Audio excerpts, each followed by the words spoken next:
As the young son of the dragon whisperer, Bach had no clue yet about the family of shamans he'd been born into. The young boy also didn't know then that his father, Gwydion, was named after the spirits of the woods in which he practiced his esoteric craft. Bach was yet to learn that Gwyd meant forest and that Dion meant arcana of the gods.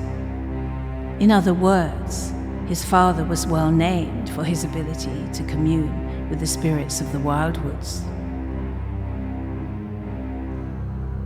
All this meant that nature walks, to Bach's innocent mind, were fascinating magical mystery tours, in which he was taught the secrets of tree magic, bird magic, herb magic, and mushroom magic that had been held in trust by his family for countless generations. Gwydion would always make sure that the young boy knew which mushrooms were safe to eat and which ones to avoid. A great favourite were the delicious golden orange chanterelles that smelled like sweet apricots. But his father also warned him about the more toxic varieties, like the sickly greenish yellow deathcap that lived up to its name, and the bright red mushrooms with white spots called fly agaric, which he instructed should only be used under the supervision of the Druids in specifically ordained ceremonies.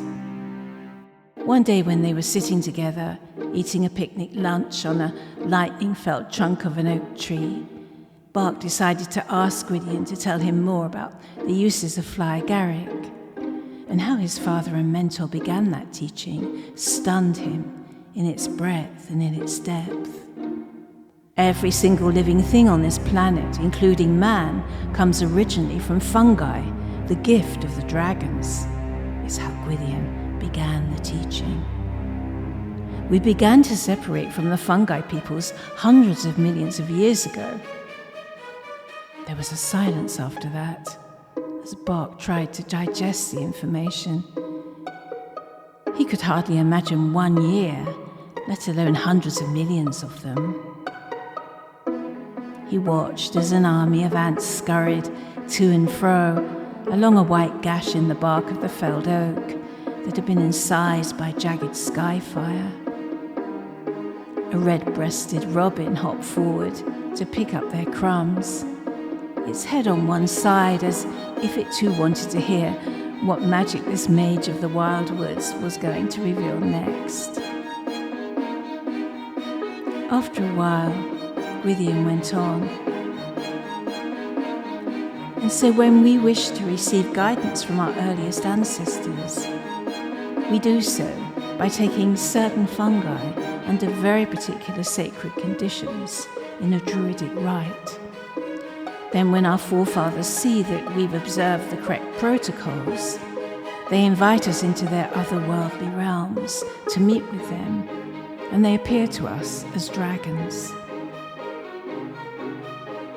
Bach nodded as if he understood, but he didn't, and it was going to have to be one of those things that he'd think about later.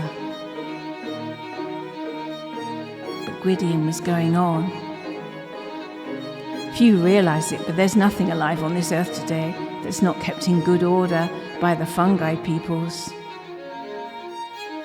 Even under this very woodland where we are sitting, he said, pointing downwards, there are gigantic networks of crisscrossing white fibres which belong to the mushroom spirits. They use them to speak, to communicate with each other.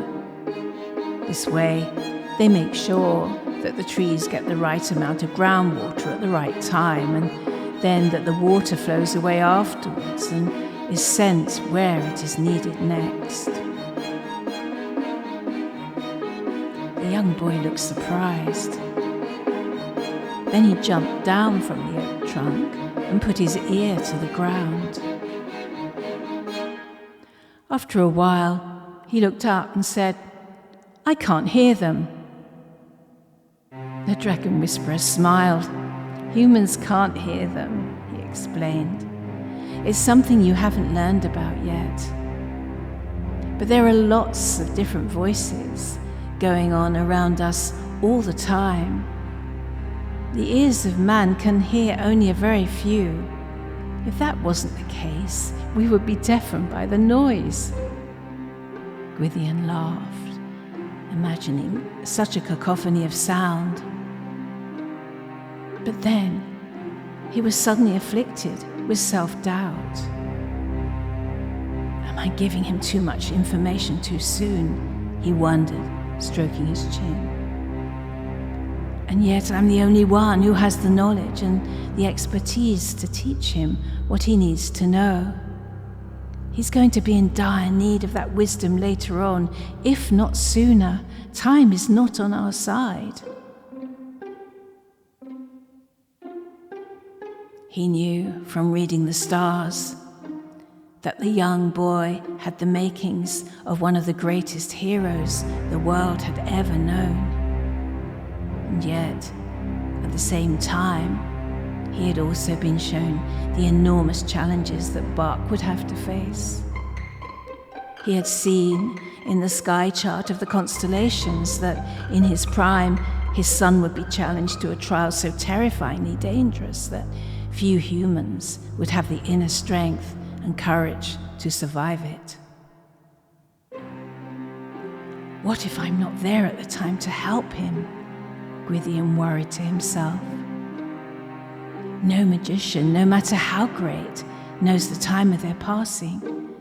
I could be gone tomorrow, and then my son would have to face these great terrors alone, with no one to take care of him and no one to guide him. So he decided to plough on. Be strongly advised that you should never take fly agaric unless you're being guided in a ceremony by one of the monks, and even then you shouldn't eat its flesh. It should always be consumed indirectly from the past water of the deer that thrive on them as food. That's why we shamans regard the whole deer family as sacred. They are the transformers and conduits to the guidance of the dragon ancestors. Bart was silent. And then he decided that was something else he was going to have to think about another day. And so he picked up his catapult and ran off whooping into the forest.